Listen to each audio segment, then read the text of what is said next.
Media మిత్రులకు నమస్కారం.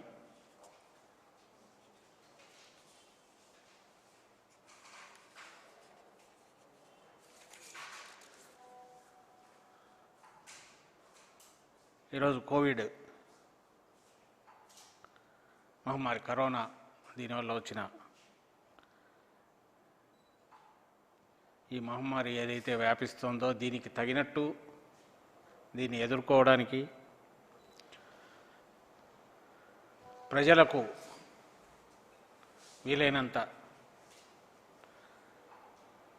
అంటే ఇలాంటి ప్రమాదం ముంచుకొచ్చినప్పుడు విపత్తు ఉన్నప్పుడు తక్కువ అసౌకర్యం కలిగిస్తూ అలాగే దీన్ని ఈ వ్యాధిని ఈ రోగాన్ని ఇక్కడి నుంచి పారదోలడానికి దీనికి ఎవరు గురి కాకుండా ప్రభుత్వ స్థాయిలో ఏమేమి చేయాలనో అవన్నీ చేస్తుండడంలో భాగంగా ఈరోజు నుంచి కర్ఫ్యూ పెట్టిన విషయం కూడా అందరికీ తెలిసిందే. ఈ రెండవ వేవ్గా పిలువబడుతున్న ఈ కోవిడ్ దీనికి సంబంధించిన విపత్తు ఏదైతే ఇప్పుడు వస్తుందో దీనికి మన రాష్ట్రం ఎక్సెప్షన్ కాదు. మిగిలిన దేశం అంతట్లాగే లేదా ప్రపంచంలో మిగిలిన చోట్ల ఎలాగుందో అదే పరిస్థితిని మన రాష్ట్రం కూడా ఎదుర్కొంటోంది. అయితే ఒక్కటే తేడా ఏంటంటే మిగిలిన ప్రభుత్వాలతో ఎక్కడ పోల్చినా ది బెస్ట్ ఆఫ్ దెమ్ ప్రపంచంలో ఎక్కడున్నా అంటే ఒక ప్రభుత్వము, ప్రభుత్వ యంత్రాంగం, ఉద్యోగులు, అధికారుల వ్యవస్థ, ఉద్యోగుల వ్యవస్థ, దానికి నాయకత్వం వహించే రాజకీయ నాయకత్వం ఒక సమన్వయంతో ఒక ఖచ్చితమైన నిర్దిష్టమైన విధానాలు వాటిని అమలు చేయడం, ఈ ప్రాసెస్లో ఆంధ్రప్రదేశ్ ఫస్ట్ నుంచి కూడా ది బెస్ట్ ఆఫ్ ది ఎవరన్నా ప్రభుత్వాలంటే వాటితో పాటు అడుగులేస్తున్న విషయం గత సంవత్సరం కోవిడ్ వచ్చినప్పటి నుంచి, ఆ పరిస్థితి మొదలైనప్పటి నుంచి మనం డీల్ చేస్తున్న పద్ధతిలో అది తేటతెల్లమైంది. అలాగే రెండో దఫా అది ఇప్పుడు మళ్ళీ విరుచుకుపడ్డాక కూడా దాన్ని ఎదుర్కోవడంలో ముందుంది. చాలా రాష్ట్రాల కంటే మన దేశంలో, అలాగే బయట దేశాలతో పోలిస్తే చాలా దేశాల కంటే కూడా మెరుగైన పనితీరు కనపరిచిందని చెప్పుకోవడంలో మనం ఎలాంటి ఇది కావాల్సిన అవసరం లేదు. ఎందుకంటే అంత మెరుగైన పర్ఫార్మెన్స్ చూపించింది కాబట్టి మన ప్రభుత్వం. కానీ దానికి దన్నుగా ఉండి మా ముఖ్యమంత్రి జగన్మోహన్ రెడ్డి గారి ఆలోచనలకు అనుగుణంగా ప్రజలకు అందుబాటులో ఉండడంలో అధికార యంత్రాంగం కానీ, ఉద్యోగులు కానీ, ఫ్రంట్ లైన్ వారియర్స్, వర్కర్స్ గారి చేస్తున్న పనితీరు చూస్తే ఒక లైన్ ఆఫ్ వర్టికల్ కోఆర్డినేషన్ పైనుంచి కింది వరకు కూడా బాగా ఉన్నందువల్లే అది సాధ్యమైంది. మరి ఇంత జరుగుతున్న రోజు వస్తున్న కేసులు ఆందోళనకరంగా లేదా కంట్రోల్లో లేని నిస్సహాయంగా చూడాల్సిన పరిస్థితి, వ్యవస్థ కూడా, సిస్టమ్ కూడా వచ్చింది అంటే దానికి కారణం ఆ రోగానికి ఉన్న వేగం అనండి, ఆ వైరస్కు ఉన్న వేగం అనండి, దాన్ని ఎదుర్కోవడానికి ఉన్న సర్వశక్తులు మన దగ్గర లేకపోవడం, స్టేట్ దగ్గర ఉన్న పరిమితులకు లోబడి ఖచ్చితంగా బెస్ట్ ఎఫర్ట్స్ అయితే చేస్తూ వచ్చింది. అది ప్రజలకు కూడా తెలుసు. ఇలాగే ఇప్పుడు జరుగుతున్న దీంట్లో కూడా మనం వాట్ ఎవర్ వీఆర్ డూయింగ్ ప్రభుత్వం చేస్తున్న దాంట్లో చూస్తే, కానీ ఈరోజు మన రాష్ట్రంలో ప్రధాన అపోజిషన్గా ప్రతిపక్షంగా చెప్పుకునే Telugu Desam party polit bureau meeting ఈరోజు జరిగిందట జూమ్ కాన్ఫరెన్స్లో. మామూలుగానే ఆయన దాని అధ్యక్షుడు ఈ రాష్ట్రంలో ఉండరు, ఆయన ప్రవాస ఆంధ్రుడుగా ఆయన పక్క రాష్ట్రం తెలంగాణలో ఉంటారు. అక్కడ కూర్చొని అక్కడి నుంచి ఆయన పత్రాలు జారీ చేస్తుంటారు, ఉపదేశాలు ఇస్తుంటారు. అలాగే జూమ్ కాన్ఫరెన్స్ ద్వారా తనకు ఏమేమి చెప్పాలి, ఏమేమి అనాలనుకుంటున్నారో ప్రతిదీ పొలిటిసైజ్ చేసేసి మాట్లాడుతుంటారు. అందులో భాగంగానే ఈరోజు కూడా మళ్ళీ మాట్లాడినట్టున్నారు 4 o'clock. అందులో ఆయన అబ్జర్వేషన్స్ రెండింటిని అయితే ప్రస్తావించక తప్పదు. కించిత్ బాధతో కూడా ఆయన నుంచి సర్టిఫికెట్లు ఎవరు ఎక్స్పెక్ట్ చేయలేము. ఈ ప్రభుత్వానికి కానీ, జగన్మోహన్ రెడ్డి గారికి కానీ, వైఎస్ఆర్సీపీకి కానీ. ఎందుకంటే అధికారం పోయిన తర్వాత ఆ వియోగంతో ఆయన మానసిక పరిస్థితి రోజు రోజుకు ఎలా దిగజారిపోతుందో, మొత్తం దిగజారిపోయిందో కూడా అందరం గమనించాం. తర్వాత తగిలిన వరుస దెబ్బలతో ఆయన ఎలా తయారైంది కూడా అందరం గమనించాం. వరుస దెబ్బలు అంటే స్థానిక సంస్థల ఎన్నికలు కావచ్చు, నిన్న తిరుపతి ఉప ఎన్నిక కూడా. ఈ సమయంలో ఖచ్చితంగా ఓ ప్రతిపక్షంగా ఆయనకు పూర్తిగా హక్కు ఉంది, ఆయన పార్టీకి. రాష్ట్రంలో ఇప్పుడున్న విపత్తు పరిస్థితి, ఈ విపత్కర పరిస్థితి, కరోనా ఈ పరిస్థితి విషమించి రాష్ట్రమంతా అల్లకల్లోలం అవుతున్నప్పుడు దాన్ని ఖచ్చితంగా రివ్యూ చేయాలి, కాంక్రీట్ సజెషన్స్ ఇవ్వాలి, లోటుపాట్లు ఎత్తి చూపాలి. ఆయన ఎత్తి చూపింది బాగా కనపడుతున్నది వ్యాక్సినేషన్ గురించి ఆయన ఎక్కువ మాట్లాడారు. ఎందుకు వ్యాక్సిన్ చేయట్లా, ఎందుకు దీని గురించి రాష్ట్రం పట్టించుకోవట్లా, అసలు గాలికి వదిలేశారు, క్యాబినెట్లో దీని గురించి అసలు పెద్ద చర్చించలేదు, దాని అజెండాలో మెయిన్ పాయింట్ చేసుకోలేదు అని సన్నాయినకులు ఒక పక్కన అంటూనే మేము ఏదైనా చెప్తున్నా కూడా వినే పరిస్థితి లేదు. అది మీరు చెప్తున్నవి ఏమైనా రెలవెంట్గా ఉంటే ఒక ప్రతిపక్షంగా, ఇదిగో మీ దగ్గర ఇవి చేస్తే మీరు ఇది బాగా చేయొచ్చు అని ఏదైనా చెప్తే ఖచ్చితంగా ఈ ప్రభుత్వం అయితే తీసుకుంటుంది. మీ ప్రభుత్వం అయితే తీసుకునేది కాదులే, సహించేది కూడా కాదు, మీరెవరు మాకు చెప్పడానికి అనేది. మా ముఖ్యమంత్రి గారు అయితే ఖచ్చితంగా దాన్ని పాజిటివ్ స్పిరిట్తోనే తీసుకుంటారు జగన్మోహన్ రెడ్డి గారు. కానీ మీరన్న వ్యాక్సినేషను, మీ 40 ఏళ్ల రాజకీయ చరిత్ర మీకుండి, మీరంటున్న మీ భాషలోనే 14 ఏళ్ళు మీరు ముఖ్యమంత్రిగా కూడా ఉన్న మీకు ఈ వ్యాక్సిన్ తయారీ కానీ, ఇండియాలో వ్యాక్సినేషన్ కానీ ఎవరి కంట్రోల్లో ఉందో తెలియదా మీకు? ఆ మాత్రం పూర్తిగా సెంట్రల్ గవర్నమెంట్ దీంట్లో ఉన్న విషయం మీకు తెలియదా? రాష్ట్ర ప్రభుత్వానికి సంబంధించినంత వరకు మనకు కనీసం రోజుకు 6 లక్షల మందికి వ్యాక్సిన్ చేయగలిగిన కెపాసిటీ మనకుంది. ఆ లెక్కన అసలు 45 years 30 daysలో పూర్తి కొట్టేసేయచ్చు, 2-3 నెలల్లో కంప్లీట్ చేసేయచ్చు.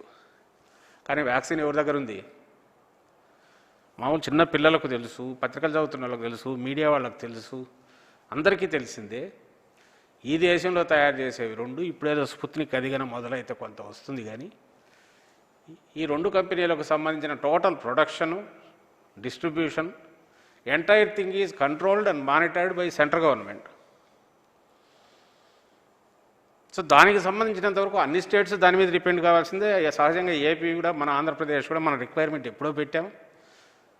నేను ఐ ఫర్దర్ ఎంక్వైర్డ్ కనుక్కుంటే అధికారులతో మాట్లాడితే మనం కూడా కంపెనీలకు పెట్టాం, అయ్యా మాకు 4 కోట్ల పైన వ్యాక్సిన్ కావాలని. అది ఇండెంట్ లాగా పెట్టుకుంటే దాని కంట్రోల్ అయితే సెంటర్ చేతిలో ఉంది. 50% సెంటర్కి పోవాలి, మిగిలిన remaining 50% on the advice of central government. దీని ప్రకారము ఆ కంపెనీలు రాష్ట్రాలకు ఇస్తున్నాయి. ఉదాహరణకు మనం 9 lakhs ఏదో ఇది శాంక్షన్ చేస్తే ఈ మంత్కు మేకు 9 lakhs ఇచ్చినట్టున్నారు. దానికి అక్కడ నుంచి కాస్ట్ ఎంతో వాళ్ళు పంపిస్తే గవర్నమెంట్ నుంచి అమౌంట్ రెమిట్ చేస్తే వ్యాక్సిన్లు వస్తాయి, వేయాలి. ఇంత ప్లెయిన్గా స్ట్రెయిట్గా ఉన్న ట్రాన్సాక్షన్ ఇది. గందరగోళం కాదు, హోర్డింగ్కి అవకాశం లేదు. ఇదేదో మార్కెట్లో 100 కంపెనీలు ప్రొడ్యూస్ చేస్తా అంటే ఏమైంది, మీరు ఎందుకు తీసుకురావాలని అడగడానికి ఖచ్చితంగా ఆయనకు తెలుసు, అందరికీ తెలుసు ఆ 2 కంపెనీల నుంచి తీసుకురావాలని. కానీ గమనిస్తూనే ఉన్నాము గత 10 రోజులుగా వ్యాక్సిన్ ఎందుకు వేయట్లే 16 ఏళ్ళ వాళ్ళకి ఎందుకు వేయరు, 18 వాళ్ళకి ఎందుకు వేయరు? ఎవరిని అడుగుతున్నారు? మీరు మొన్నటి వరకు పార్ట్నరే కదా సెంట్రల్ గవర్నమెంట్ బీజేపీ దాంట్లో, వెళ్ళి మాట్లాడచ్చు కదా, లెటర్స్ రాయండి. కానీ state government how can you blame? పైగా దీని మీద ఏమైనా ఎఫర్ట్స్ పెట్టట్లేదా? స్టేట్ నుంచి లెటర్స్ రాయట్లేదా? అఫీషియల్ లెవెల్లో కరెస్పాండెన్స్ జరుగుతుంది. పొలిటికల్గా ముఖ్యమంత్రి గారు కూడా లెటర్స్ రాస్తున్నారు. There are 2 angles. ఒకటి, పాన్ ఇండియా మొత్తంగా చూసుకోవాల్సిన సెంట్రల్ గవర్నమెంట్ ఖచ్చితంగా ఓ లైన్ ఆఫ్ దీంట్లో పోతుంది, అలాగే చేయాలి. సెకండ్ థింగ్ ఈజ్ ప్రియారిటీస్లో ఎక్కడన్నా అటు ఇటు ఉంటే అయ్యా ఈ స్టేట్కు మాకు అవసరమని మన పొలిటికల్గా మనము లైజాంగ్ చేయడము, అఫీషియల్స్ నుంచి చేయడం అనేది ఎప్పుడు జరుగుతూనే ఉంటుంది. ఆ ప్రాసెస్ ఎప్పుడూ ఉండేది. సో ఈ స్టేట్ గవర్నమెంట్ కంట్రోల్లో కానీ, ముఖ్యమంత్రి గారి కంట్రోల్లో కానీ, అధికారుల కంట్రోల్లో కానీ లేని వ్యాక్సిన్ గురించి ఏ పర్పస్ ఆశించి ఏ దురుద్దేశంతో ఇలాంటి అలిగేషన్స్ చేస్తున్నారు చంద్రబాబు నాయుడు గారు అని సూటిగా ప్రశ్నిస్తున్నాం మేము.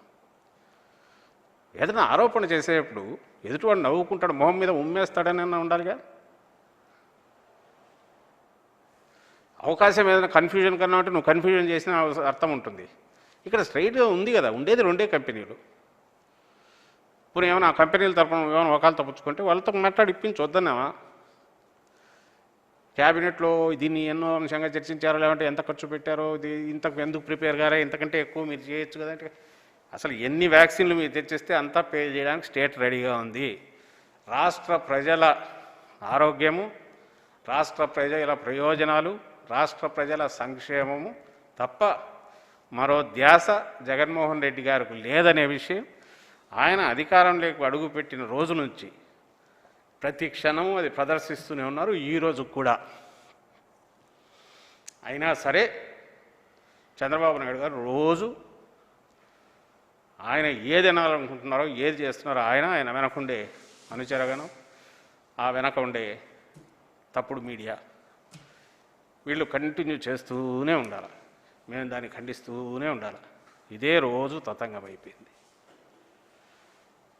అలాగే దీని గురించి పట్టించుకోవట్లేదంటే, ఆ రోజు నుంచి ఈ రోజు వరకు దేశంలో తొలిసారి కోవిడ్ దీనికి గురైతే ఆరోగ్యశ్రీ కిందికి తీసుకొచ్చి, ఆరోగ్యశ్రీ అంటే అదేదో 20%, 30% కాదు, 50% కాదు. జగన్మోహన్ రెడ్డి గారి మేనిఫెస్టోలో చెప్పిన దాని ప్రకారం తాను వచ్చిన తర్వాత ఎప్పుడైతే ఇంక్రీజ్ చేశారో లిమిట్, సంవత్సరానికి వార్షిక ఆదాయం 5 లక్షలు అంటే 40,000 రూపాయల వరకు ఆదాయం వచ్చినా, ఇన్కమ్ వచ్చినా నెలవారీ, దే ఆర్ ఎలిజిబుల్. అంటే ఆల్మోస్ట్ 90% ఆఫ్ రాష్ట్ర జనాభాలో ఆరోగ్యశ్రీ కింద కవర్ కింద ఉన్నారు. What a government can do, ఈ ట్రీట్మెంట్ బరువు లేకుండా దాన్ని సపోర్ట్ ఇవ్వడం, అది తను ఇస్తుంది. 90% జనాభాకు దేశంలో ఏ రాష్ట్రము ఇప్పుడిప్పుడు మొదలు పెట్టినాయి కొన్ని రాష్ట్రాలు, కానీ ఫస్ట్ ముందుకు వచ్చింది ఏపీనే, దాన్ని మొత్తంగా తీసుకొచ్చింది. అలాగే ఆల్మోస్ట్ 90% హాస్పిటల్స్ని దీని కిందికి తీసుకొచ్చేసి ట్రీట్మెంట్ అక్కడ ఇస్తే రేట్లు ఫిక్స్, గవర్నమెంట్ కింద వచ్చినవి ఆరోగ్యశ్రీ కింద గవర్నమెంట్ పే చేసేవి చేయగా ఎలిజిబిలిటీ ఉన్న వాళ్లకు, ఎవరైతే మిగిలిన వాళ్ళకి ఎవరన్నా హూ కెన్ పే వాళ్ళకు కూడా ఒక రేట్ టారిఫ్ డిసైడ్ చేసి హాస్పిటల్స్ మీద ఇంపోజ్ చేసి జాగ్రత్తగా జరిగేట్టు. అంటే కంట్రోల్ లేనివి ఎలాగో ఎట్ట చేయాలని ఆలోచిస్తూ గవర్నమెంట్ చేయగలిగిన ఫస్ట్ స్టెప్స్ ఏవైతే ఉన్నాయో, ముందు నాకు జబ్బు రాగానే ఎస్ సంబడి ఈజ్ దేర్ 104కు ఫోన్ చేస్తే తక్కువ అసిస్టెన్స్ వస్తుంది, అంబులెన్స్లు రెడీగా ఉన్నాయి, తీసుకెళ్తారు, పెడతారు. ఈ ఇనిషియల్ కాన్ఫిడెన్స్ కానీ పర్లేదు, లక్షల మీద పడదు అనే నమ్మకము, భరోసా ఎవరిచ్చారు? జగన్మోహన్ రెడ్డి గారు కాక. మీ హయాంలో ఏ రోజైనా జరిగిందా? మీ హయాంలో వస్తే ఈరోజుకి ఎట్లుండేది? భయంకరంగా ఉండేది రాష్ట్రం పరిస్థితి. ఎందుకంటే ఏ రోజు నువ్వు పట్టించుకోలే, సిస్టమ్ను, వ్యవస్థను ఇంప్రూవ్ చేయడానికి ట్రై చేయలే. జగన్మోహన్ రెడ్డి గారు రాగానే ముందు చూపుతో నాడు నేడు కింద హాస్పిటల్స్ అన్నీ ఇది ఎక్విప్ చేస్తున్నారు. అండ్ అంబులెన్స్లు 108 with full fledged almost mini hospitals లాగా అవి 1000కి పైగా వాటిని తీసుకొచ్చారు. ఇవన్నీ ఉండబట్టి లక్కీగా హ్యాండీగా ఉన్నాయి. ఈరోజు మేము ఇట్లా చెప్తున్నాము, రోజుకు 6 లక్షలు మేము వ్యాక్సినేషన్ చేయగలుగుతామంటే కిందికి పూర్తి వ్యవస్థ, దానికి అవసరమైన వ్యవస్థను ఏర్పాటు చేశారు కాబట్టి ముఖ్యమంత్రి జగన్మోహన్ రెడ్డి గారు అది సాధ్యమవుతుంది. You must agree it. మీకు ఇష్టం ఉన్నా లేకపోయినా అది ఒప్పుకోక తప్పదు చంద్రబాబు నాయుడు గారు. సో ఓ పక్క వ్యాక్సిన్కి సంబంధించి మగ ప్రమేయం లేదు, మిగిలిన రెమ్డెసివిర్ లాంటివి మందులు, ఏదైనా సరే the best of the treatment రావాలి. ఏ మందులున్నా సరే ఎక్కడున్నా సరే తెప్పించండి, మన ప్రజలందరికీ ఉండాలి. ఆరోగ్యశ్రీ కింద వెన్ వీఆర్ పేయింగ్, అది ఇవన్నీ కవర్ చేసుకుంటూనే నీకు అంతకంటే 10 కాదు, ఇంకా ఎంత పెట్టినా కూడా నీకు రెమ్డెసివిర్ దొరకదు, ఆక్సిజన్ రావాలన్న కష్టం. ఇవన్నీ కంట్రోల్డ్ వాటిలో ఉండే వాటి కూడా తీసుకొచ్చి అందరికీ అందుబాటులో పెడుతున్నాం. ఇదే లేకపోతే, ఈ సిస్టమ్ లేకపోతే, ఈ కవర్ కిందికి అందరినీ సేఫ్టీ నెట్ కిందికి తీసుకురాకపోతే ఈరోజుకు పరిస్థితి ఎంత భయంకరంగా ఉండేదంటే, ఎవడైతే డబ్బులు ఉంటే వాడికి ఎక్కడన్నా దొరికేది, మిగిలిన వాళ్ళకు అందుబాటులో అక్కడ ఉన్నా కూడా కేవలం డబ్బు లేనందువల్ల కూడా పోగలిగిన వాళ్ళు కాదు. So what ever the government can do, అది 200% ముందుకొచ్చి ఎవరు అడక్కముందే ఎక్స్పెక్ట్ చేయకముందే జగన్మోహన్ రెడ్డి గారు ఆయన ప్రభుత్వం చేస్తూ వస్తున్నాయనే విషయం చంద్రబాబు నాయుడు గారు అంగీకరించక తప్పదు. తర్వాత ఇది వ్యాక్సిన్కి సంబంధించిన, దీని వరకు సంబంధించి మిగిలినది జనరల్ అందరికీ, మీ అందరూ గమనించింది వచ్చేసి ఈ ప్రమాదము, ఈ విపత్తు మొదలైనప్పటి నుంచి ఇప్పటికీ రోజువారీ ప్రెస్ కాన్ఫరెన్స్లు పెడుతున్నారు, డేటా ఇస్తున్నారు. మేబీ స్టాటిస్టిక్స్ లాగా కనపడవచ్చు కానీ బట్ దే ఆర్ ఫ్యాక్ట్స్. పైకి వచ్చేసరికి అంకెలే ఉంటాయి, కానీ అంకెల్లో రియాలిటీ ఉంటుంది. ఏమా రియాలిటీ? గత సంవత్సరం, గత సెప్టెంబర్ అక్టోబర్లో ఐ థింక్ 200 వీటిని హాస్పిటల్స్ ఉంటే ఈ కోవిడ్ దీనికి సంబంధించినవి, ఆ రోజు దానికి సంబంధించినంతవరకు ఈరోజు అవి 627, 630 హాస్పిటల్స్ దాకా పెంచారు. ఈరోజు అంటే ఈ నెలన్నరలో జరిగిన డెవలప్మెంట్ ఇది. ఈ వారం రోజుల్లోనే, వారం 10 రోజుల్లోనే బెడ్స్ కెపాసిటీ కూడా 26,000, 27,000 నుంచి 45,000కు పెంచినారు ఆల్మోస్ట్. ఇది 10 రోజులు పెంచడం అంటే దానికి అవసరమైన సపోర్ట్, నాట్ ఓన్లీ కాదు, ఆక్సిజన్ సపోర్ట్ కొంత ఇవ్వాలా, వాటిని దీంట్లోకి తీసుకురావాలా, పేషెంట్లను అక్కడికి పంపాలా, మ్యాపింగ్ చేసుకోవాలా, ఇది జరిగింది. అవైలబుల్ బెడ్స్ ఇప్పటికీ కరెక్ట్ ఒక దగ్గరే, ఒక బెడ్ ఉన్న చోట 10 మంది పడితే ఖచ్చితంగా ప్రెషర్ ఉంటుంది, కానీ బెడ్స్ అవైలబిలిటీ అయితే పూర్తి ఇంకా జీరో కాదా, దాన్ని మీట్ కావడానికి ప్రయత్నం చేస్తున్నాయి, వార్ ఫుటింగ్ మీద ప్రయత్నాలు చేస్తున్నారు. ఆక్సిజన్ బెడ్స్ 19,000 ఉన్నాయి. ఎప్పుడు 25/4వ తేదీ, మొన్న ఏప్రిల్ 25. నిన్నటికి చూస్తే 29,000, అంటే 10,000 పెంచారు ఆక్సిజన్ బెడ్స్. ఇదంతా ఎఫర్ట్స్, ప్రభుత్వం ఎఫర్ట్ లేకుండా, డిపార్ట్మెంట్ ఎఫర్ట్ లేకుండా, అఫీషియల్స్ ఎఫర్ట్ లేకుండా, ఉద్యోగుల ఎఫర్ట్ లేకుండా, ఫ్రంట్ లైన్ ఎవరైతే దీంతో పోరాడుతున్నారో కోవిడ్ మీద ఆ సిబ్బంది, వీళ్ళందరిది లేకుండా సాధ్యమా? అలాగే వీళ్ళందరికీ ఇవ్వడానికి, ట్రీట్మెంట్ ఇవ్వడానికి డాక్టర్లు, వీళ్ళందరూ అపాయింట్మెంట్లు జరిగాయి. ఈరోజు కోవిడ్ కేర్ సెంటర్లు 40-50 నుంచి ఇప్పుడు 80-85 దాకా వచ్చాయి. గత సంవత్సరంతో పోలిస్తే ఒక క్వాలిటీ, ఒక దీంట్లో గుణాత్మకమైన చేంజ్ ఏమొచ్చింది? ఆ రోజు క్వారంటైన్ సెంటర్లు, కోవిడ్ కేర్ సెంటర్లు, ఆ తర్వాత వచ్చే హాస్పిటల్, ఐసీయూ బెడ్స్ మీద ప్రెషర్ కంటే ముందు తీసుకోవాల్సిన దీనిలో ఎక్కువ ఉండేది. అలాంటిది అవన్నీ పోయి ఒకేసారి ఇక్కడ పడేది. దాంతో ఆక్సిజన్ అనేది ఈరోజు మెయిన్ హీరో అదే, విలన్ అదే అయింది. ఆక్సిజన్ లేదంటే గంటల్లోనే ప్రాణం మీదకి ముంచుకొస్తుంది. ఇది భయంకరమైన పరిస్థితి. ఈ ప్రెషర్ను తట్టుకోవడానికి ఇది మార్కెట్లో ఇమ్మీడియట్ ఒక 500 కోట్లు 1000 కోట్లు పెట్టగానే దొరికేది కాదు. కానీ దాన్ని కూడా ఈరోజు కూడా ది బెస్ట్ పాసిబుల్ ఎక్కడుంటే అక్కడ డిస్ట్రిబ్యూషన్ మెకానిజం కూడా మొత్తం సెటప్ చేసుకొని నడుపుతున్నారు. 450 టన్నుల ఆక్సిజన్ అవైలబుల్ ఉంది. RINLలో రిజర్వ్లోంచి కూడా తీసుకుంటున్నారు, ఈ లోగం దగ్గర నుంచి సబ్స్టిట్యూట్ చేసుకురావడానికి. అలాగే క్రయోజనిక్ ట్యాంకర్స్ను అందరూ మినిస్టర్లు వాళ్ళు చెప్తున్నవే, దానికి అవసరమైన ఇవి ఏర్పాటు చేస్తున్నారు, కొత్త లైన్స్ ఓపెన్ చేస్తున్నారు, వార్ ఫుటింగ్ మీద బయట నుంచి ఇంపోర్ట్ చేసుకోవాలని చూస్తున్నారు. ఇవన్నీ కూడా ఏదో తెచ్చి అంగట్లో పెట్టి అమ్మడానికి కాదు, గవర్నమెంట్ సబ్సిడైజ్డ్ సపోర్ట్ ఇచ్చి చేస్తున్న ట్రీట్మెంట్కు ఏది ఉందో అక్కడికే పోతుంది. గవర్నమెంట్ ఆన్ వన్ హ్యాండ్ ఇవి తెస్తోంది, చంద్రబాబు నాయుడు లాగా అన్నీ ఫ్రీ అని చెప్పి మొత్తం ఇవ్వాల్సిన ఎలిజిబిలిటీ క్రైటీరియా కట్ చేస్తున్న ఇది కాదు. సాచురేషన్ ఎంతమందికి ఉంటే అంతమందికి, వీలైనంతమందికి ఎక్కువ మందికి సపోర్ట్ ఇవ్వాలి, గవర్నమెంటే పే చేసి అవసరమైన ట్రీట్మెంట్ కానీ చేస్తూ అందులో భాగంగా ఈ ఖర్చు పెడుతోంది. ఏదో వరకు ప్రకటనలు ఇచ్చి వర్చువల్ దాంట్లో మాట్లాడి కాదు. ఈ వాస్తవాన్ని కూడా ఆయన గుర్తించక తప్పదు. ఆ పాయింట్ ఏమంటే ఎప్పుడైతే నెలన్నర నుంచి జరుగుతున్న ఈ గందరగోళంలో ఇప్పటికి కూడా కంట్రోల్లో లేని ఫ్యాక్టర్ అండ్ ఖచ్చితంగా సెంట్రల్ గవర్నమెంట్ అసిస్టెన్స్ లేకుండా ఏమీ చేయలేనివి రెండు ఉన్నాయి. ఒకటి ఆక్సిజన్, రెండు దీన్ని నియంత్రించడానికి అయిన వ్యాక్సిన్, అలాగే మందులు రెమ్డెసివిర్ కానీ ఇంకోటి కానీ సొంతంగా ఏదో ఎక్కడంటే అక్కడ తెచ్చి పెట్టడానికైతే అవకాశం ఉండట్ల. అంత కోటా దీనిలాగా పోవాల్సి వస్తుంది. ఆక్సిజన్ కూడా 70 క్రయోజెనిక్ ట్యాంకర్లు వస్తే మనకైతే ఒకటి రాలేదు. డిస్పైట్ రిక్వెస్ట్ పెట్టి చేసిన రాలేదని తెలిసింది. సో దాన్ని సెంటర్ నుంచి తీసుకురావడానికి అవసరమైన పొలిటికల్గా కానీ అధికారపరంగా కానీ నేను చెప్తున్నట్టు ఆ ప్రయత్నాలు జరుగుతూనే ఉన్నాయి. ఈ ఆక్సిజన్ దీనికి సంబంధించినంతవరకు కూడా గవర్నమెంట్ హాస్పిటల్లో అక్కడ స్టోరేజ్ వీటికి కన్స్ట్రక్షన్ జరుగుతుంది. నైట్రోజన్ దీని నుంచి దాన్ని వేస్ట్ పోతున్న ఆక్సిజన్ ఎట్ట తీయాలనేది అది చూస్తున్నారు. కొత్త టెక్నాలజీస్ ఒకటి రెండు స్టడీ చేస్తున్నారు, ఫాస్ట్గా ఇది చేయడం ఎట్లా అని. కానీ చాలా వరకు కన్వెన్షనల్ పద్ధతులు ఇప్పుడున్న దాని ప్రకారం ఇవన్నీ ఎరెక్ట్ చేయడానికి నడపడానికి పట్టే టైం నెలలు పడుతుంది. అయినా సరే 4-5 వారాల్లో జరిగే వాటికి సంబంధించిన ఏర్పాట్లు, ఇన్ఫ్రాస్ట్రక్చర్ ఫెసిలిటీస్ అవి పెంచుకుంటున్నారు. ఇంకో పక్క అదో పక్క నడుస్తుంది.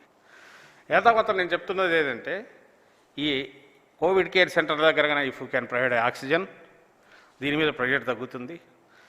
ఆక్సిజన్ కాన్సన్ట్రేటర్స్ అనేవి కొంతవరకు ఉపయోగపడినా తర్వాత ఇమీడియట్ అవసరమైన సిలిండర్లు ఆక్సిజన్ కానీ ఇలాంటి పైప్ లైన్ ద్వారా అట్లా కానీ ఇవ్వకపోతే పేషెంట్ క్రిటికల్ అయితే అప్పుడైనా సరే హాస్పిటల్ మీద ప్రెషర్ పడాల్సి వస్తుంది. కాబట్టి అల్టిమేట్లీ ఆక్సిజన్ అనేది వైటల్ అవుతుంది. అక్కడికి పోయినా కోవిడ్ కేర్ సెంటర్లో పెట్టినా వాళ్ళు అనుకుంటున్నట్టు ఇప్పుడు ఢిల్లీలో హోమ్ ఐసోలేషన్లో కూడా ఆక్సిజన్ ట్రీట్మెంట్ అంటున్నారు. దొరికితే సిలిండరు ఎక్కడైనా పెట్టి చేయొచ్చు.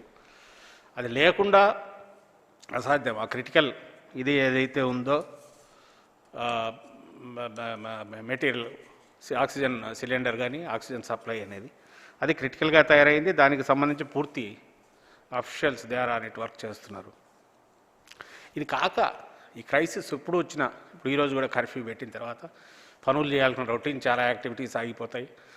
కుటుంబం కష్టం మీద డిపెండ్ అయిపోయి రెక్కల కష్టం మీద డిపెండ్ అయిన కుటుంబాలని రోడ్డు మీద పడతాయి. వాళ్ళను ఆదుకోవడం అనే దాంట్లో ఏపీ ఎప్పుడు ముందుంటుందని గతంలో కూడా ప్రూవ్ అయింది.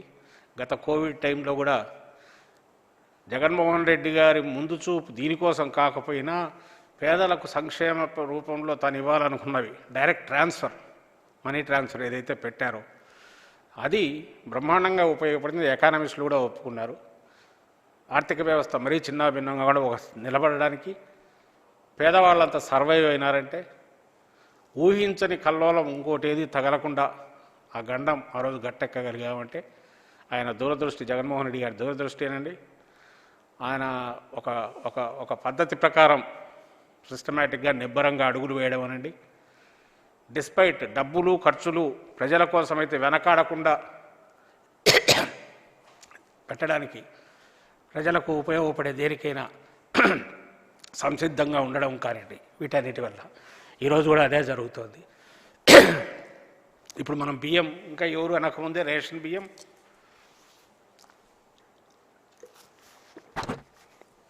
10 కిలోల చొప్పున ఇవ్వాలని ఇస్తున్నారు.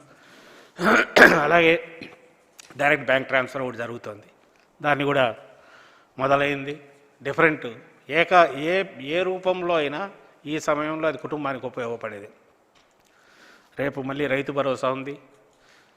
ఒక పక్క ఉచితంగా ఇచ్చే బియ్యం ఇది పెంచడంతో పాటు సెంటర్ ఇస్తున్న దానికి అదనంగా దాదాపు 50-60 లక్షల దీన్ని ఎక్కువ చేస్తూ కుటుంబాలకు ఎక్కువ చేస్తూ ఇది ఇవ్వడం అనేది ఒక పక్క అయితే, అలాగే ఇప్పుడు వస్తున్న ఆయన నెలవారీ కూడా క్యాలెండర్ చేసి ఈ నెలలోనే ఉదాహరణకు రైతు భరోసా ఉన్నట్టుంది, బీమా ఉన్నట్టుంది, మత్స్యకారులకు 1,00,000 మందికి పైగా ఈ సీజన్ లీన్ సీజన్లో ఇచ్చే 10,000 రూపాయలు ఇవన్నీ కూడా ఆ కుటుంబాలకు నేరుగా అండగా ఉండేది.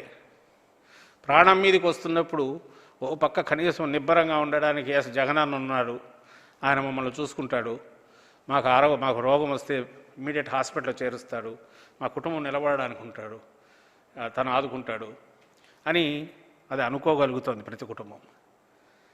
ఇవి బయటికి రోజు డప్పు కొట్టుకొని చేసేవి కాదు, రొటీన్గా చేసుకుంటూ పోతున్నందువల్లే జగన్మోహన్ రెడ్డి గారు కూల్గా ఆపరేట్ చేయగలుగుతున్నారు. మీలాగా హడావుడి చేసింది ఇంత చెప్పేది అసలు చేసింది ఇంత కూడా ఉండదు, చెప్పేది ఇంత అంతా వర్చువల్ రియాలిటీలా కాకుండా ఆయన రియాలిటీలో చూస్తున్నారు కాబట్టి, కూల్గా చేస్తున్నారు కాబట్టి ఇంత ఇంత ఇంత నిబ్బరంగా అడుగులు వేయగలుగుతున్నారు. దీన్ని ఎదుర్కోగలుగుతున్నాం. ఈ విపత్తును, ఇప్పుడున్న పరిస్థితిని ప్రజలకు అండగా కూడా ఉండగలుగుతున్నారు. ఇవన్నీ కూడా ఈ నెలన్నరలో మీరు అబ్జర్వ్ చేస్తే కనిపించేవి. ఏమీ జరగట్లే, ఏమీ చేయట్లే, హాహాకారాలు, ప్రజలకు ఆరోగ్యం గురించి పట్టించుకోవట్లా, లేదంటే కోవిడ్ మహమ్మారిని గురించి పట్టించుకోవట్లా అని అంటే 100 కేసులు జరిగితే ఎక్కడో చోట ప్రజలకు తట్టుకోలేక ఖచ్చితంగా జరుగుతుంది. చాలా బాధాకరం. నిజంగా ఏ ప్రభుత్వమైనా సరే ఏం చేయలేకపోతున్నాం, నిస్సహాయంగా ఉండాల్సి వచ్చింది అని అనుకున్నప్పుడల్లా ఎవరికైనా అంతకంటే ఘోరమైన పరిస్థితి ఉండదు. ఇంతవరకు అడ్వాన్స్డ్ మనం వచ్చేది కూడా ఈ స్టేజ్లో ఉండి కూడా ఏం చేయలేకపోతున్నాం అనేది ఏ ప్రభుత్వానికైనా అనిపిస్తుంది, జగన్మోహన్ రెడ్డి గారికి అనిపిస్తుంది. కానీ మానవ ప్రయత్నం ఏమి చేయగలము అవన్నీ కూడా బెస్ట్ పాసిబుల్ ఇవి చేస్తామనే కృతనిశ్చయంతోనే ఆయన అడుగులు వేస్తున్నారు. అందులో భాగంగానే ఇవన్నీ చేయగలుగుతున్నారని మీకు చెప్పదలుచుకున్నాను అందరికీ. Thank you.